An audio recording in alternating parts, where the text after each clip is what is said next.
What up, you guys? We're here for our weekend Oracle and Tarot message. We're using the Radiant Sun Oracle and the Dreaming Way Tarot. So we've got Mars in Scorpio, which is revenge. Not as bad as this card comes off. We'll go more into it. Followed by acquisition.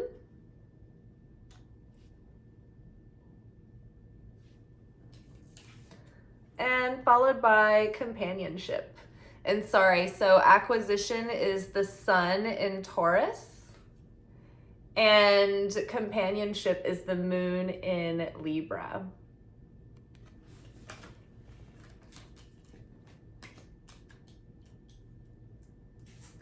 Underneath revenge, we've got the Hierophant reversed. Underneath acquisition, we've got the Fool reversed. And underneath companion, we've got Seven of Wands reversed. Now, I love this reading today because initially it can seem pretty misleading. At first glance, the oracle cards look as if they're referring to some sort of jilted and pissed off lover coming to get revenge on someone and, you know, ruin someone who's parading around in all kinds of happiness and, you know, maybe forming like alliances. That would be like a soap opera interpretation of just the first glance of the imagery. So I actually pulled out the books just so that y'all could be at ease that I think that this is actually a very positive message that's directed straight from source to us. And I think it's like a note from a tutor for the work that we've been doing this week, but I think it's kind of like a practical application. So revenge, this energy of Mars in Scorpio, it's more talking about maybe taking like what might seem like an extreme action, but done with intention can actually have positive, successful results. So with the Hierophant reversed, the Hierophant reversed is talking about being like free-spirited and not really like going along with the group just for the sake of fitting in, but like owning your own individuality and uniqueness.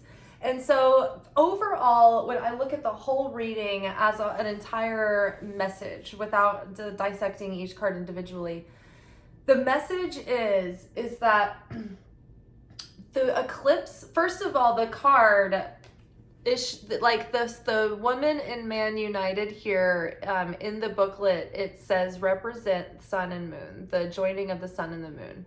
Well, we just had the solar eclipse. We just got out of eclipse season where we had our lunar eclipse in Libra. So here we have that moon in Libra influence here. And then we just had our solar eclipse, which we've got the sun here influence, and we've got the influence of Mars in this reading.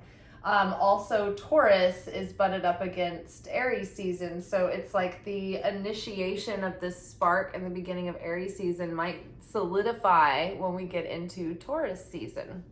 So there's definitely an immediate reference to we just came out of eclipse season and we have positive changes that can bring really like catalystic opportunities for expansion and success. However, this energy has to be taken with intention and then channeled it into something, or else it's just going to be a bunch of energy that you feel and a bit of angst and chaos, and then you could waste it. So it's important to feel this inspiration and channel it into something with determination. However, we want to like restrict the urge to run in and do things quickly just because we're excited or we're feeling urgency or impatience or FOMO or something like that, and then make like regrettable mistakes or costly mistakes or things that could cause us to start off on a faulty foundation. So basically right now, it's like have the courage of your convictions to follow through on these desires, but do it patiently and with intention and precision and attention. There also might be an element of doing something differently than the norm has been.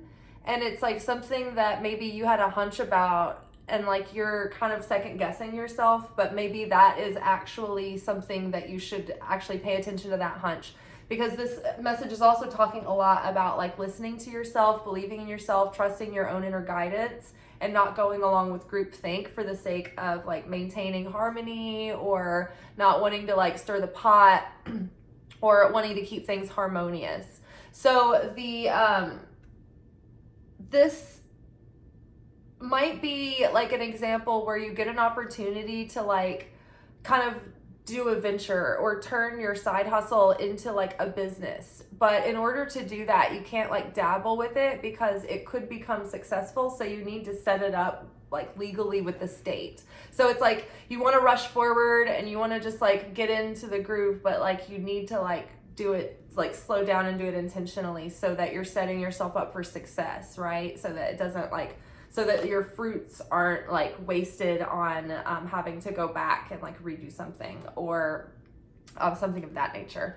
So when that energy of like doing it all or nothing, it's like, so you can't really dabble, you have to prepare yourself on paper.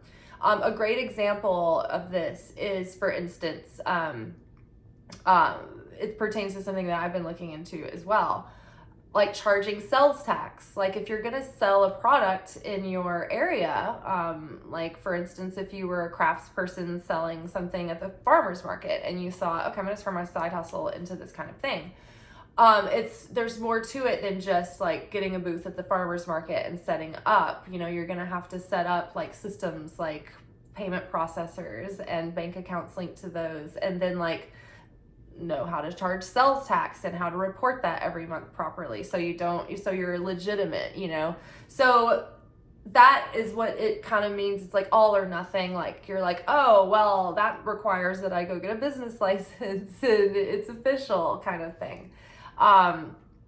You know, it might be at a point where you've been seeing someone and now it's that time to like decide whether or not you want to go exclusive, or, you know, because otherwise it's not going to keep continuing to work. So that kind of energy of like taking something to the next level and like putting your full intention and your full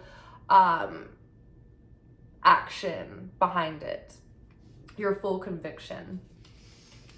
It's not necessarily about taking revenge or being aggressive, although it does warn not to be so ambitious in your pursuit of something that you like are forceful, or you ride roughshod, or you do it in a destructive or like haphazard manner, so to speak. Okay, and so I'm going to read you guys the Hierophant reversed because it can't get any clearer. When I read these major arcana or these tarot cards in the reverse position, they give such a clear message that all I could do is dilute it by continuing to talk about it. So the reverse key of the Hierophant: a keen sense of originality, one who is not afraid to undertake new ventures or explore and has an open mind.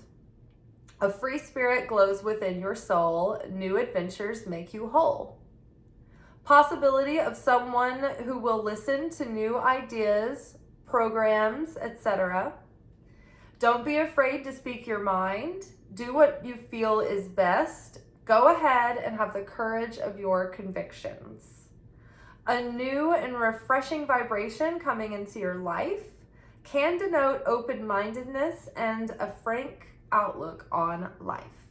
So again, this is that free spirit energy. It's like you might be going against the traditional grain or thought, but you may have discovered something that is not yet common knowledge or isn't known or is new, or, you know, you might be onto something. Let's just put it that way. So don't dismiss yourself. If you have a feeling, like follow up on that. Amazing.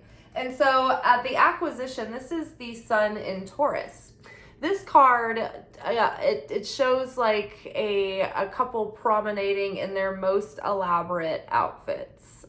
This card also has references to a love of perfume and jewelry and a desire for marriage. And I was like, is this card talking exactly to me? It's so funny. All the things that I love. So the sun in Taurus. This is like a love of the fineries and the beauties of life. This is that connection with that Venus energy and those values of wanting beauty and fulfillment, and those things in abundance, right, and security. But also the practicality and groundedness and the earthiness of Taurus give this individual or this energy, there's like a good skill at making things reality and profitable. Like when you have a good idea and you're onto something that's gonna like hit the zeitgeist and people are gonna like it, it's like you have a feel for what's going to be well accepted, and then you can develop that into something like that's real and tangible and quite possibly fruitful and profitable and successful. But there's a warning here of like not to become too opulent or wasteful, like, but don't be too tight either. It's like be balanced and grounded and intentional with like your finances and how you direct them. Especially if the venture is successful, it's like instead of squandering all your profits on like luxuries and high priced items because you are, feeling impulsive, instead maybe, be prudent with that and like invest it into ways that will grow your money. And that way you will have a wealth that begets wealth, and then you can buy luxury items as you want, but maybe initially be really prudent and responsible and structured about how you handle that money, because otherwise you haven't prepared the vessel to receive the money, and so it will just keep leaking, so you need to set up a structure and some security for your money in a way that your money can expand itself. Okay, and so let's read the full reversed. Have you made the right choice? You could be wrong. If discontented or lacking in motivation, why not review things to date? If discontent is all you know, check back and time will show. Whatever is causing concern, don't brood about it. Have the courage to discuss it. Be strong and listen to your inner voice. Don't listen to others at this time.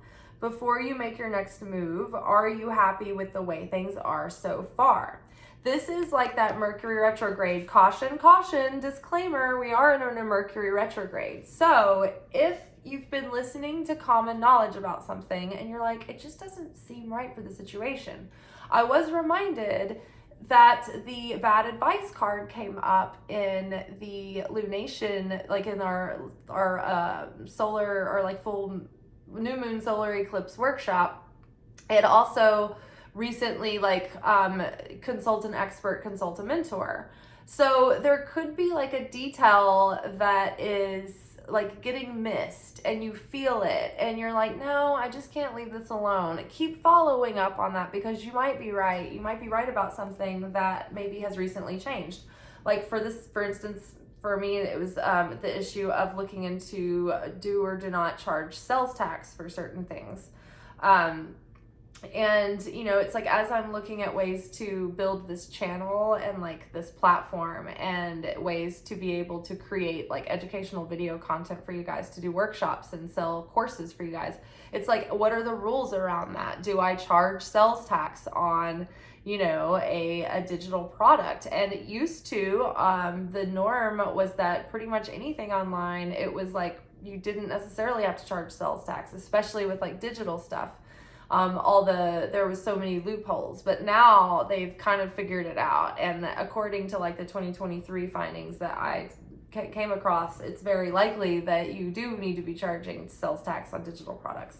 So you have to look at the specifics in your area, but I did some digging in the IRS website for Tennessee, and it made me think, okay, I need to check in with somebody and talk to a person about this to confirm that. And to get the proper methods on how to then execute that venture properly. And so I found someone at the Small Business Advocate. It's like a government office for like small businesses, creating a business and building a small business in Nashville and Tennessee. And so I left all of my questions about structuring that kind of thing with this woman, and she was great. And she was like, okay, I'm going to take all these down and I'm going to call the IRS for you. I'm going to find out for sure. So I have an email to read about that, but a part of me was like, oh, I want to hurry up and just do it. I'm so excited. I just want to get started. But as it turns out, that can get you in a lot of trouble because you might owe monthly. And if you don't start reporting that and paying that monthly, you could retroactively have to go back and pay like the interest that accumulated like all the time, so it's like, it's worth like taking your time in the beginning, doing things right. And if something doesn't feel right, don't let everybody just go with the normal, like anecdotal methods. Do your own due diligence, follow up, right? Because if something's not sitting right with you, it may be that was the case before, but something might have changed since then. And that might be your intuition trying to caution you, hey, don't make this mistake, or at least look into it so that everything's legitimate as you're setting up. So that is the most straightforward and literal example that I can give you. Like, this is literally how this reading kind of applies to like my work this week and how I'm so excited about, these things.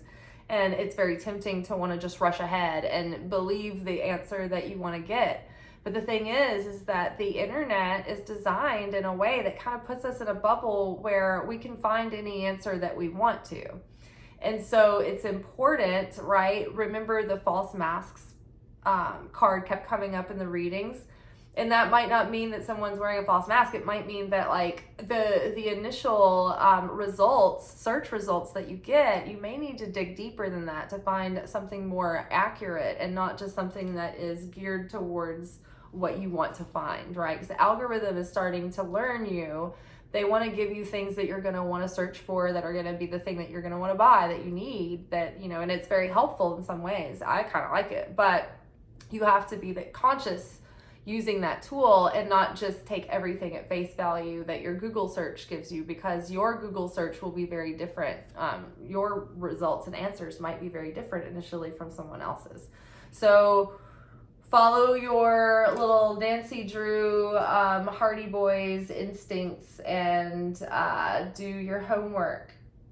And then, so now let's read Seven of Wands reversed.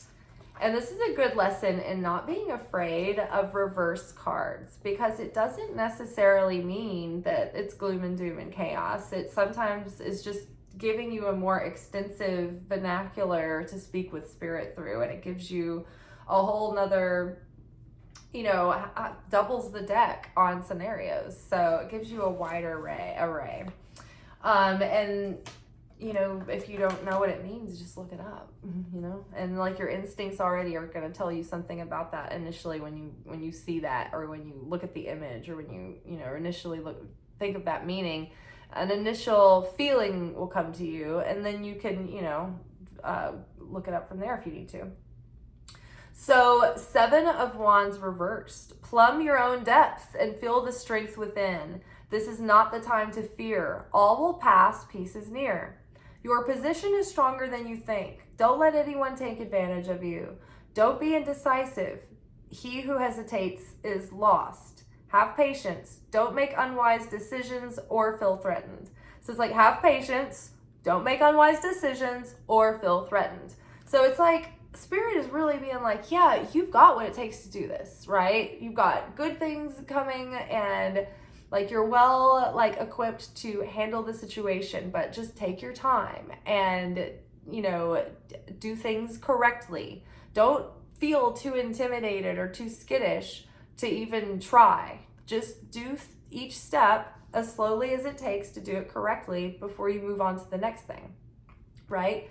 So you are, taking it easy, taking it patiently, but doing things the right way, so you don't make costly mistakes or just time-consuming mistakes that wear down your resources and your energy and your emotional inspiration and motivation. All right, set yourself up so that you can set yourself up for wins. And when you complete something and you know you did it well and it's correct, it's like very like it gives you motivation and incentive to keep doing the next thing. It's a level of a morsel of fulfillment and satisfaction and incentive to get that again and again. So this, I hope, leaves you with something to reflect on through the weekend. You know, it's pretty straightforward and practical and grounded, whereas usually our weekend message is reflecting on our spiritual and emotional lessons through the week. But I feel like the emotional culmination of the week has been that we have been faced with our shadow and the despicable face that feels so inadequate to handle this. And it's been scary and it's been intimidating, and we felt scarce and we felt lacking and we felt inadequate. And we've been plumbing our depths to find the moxie to like do it anyway. My outfit today is inspired by Tatum O'Neal from Bad News Bears.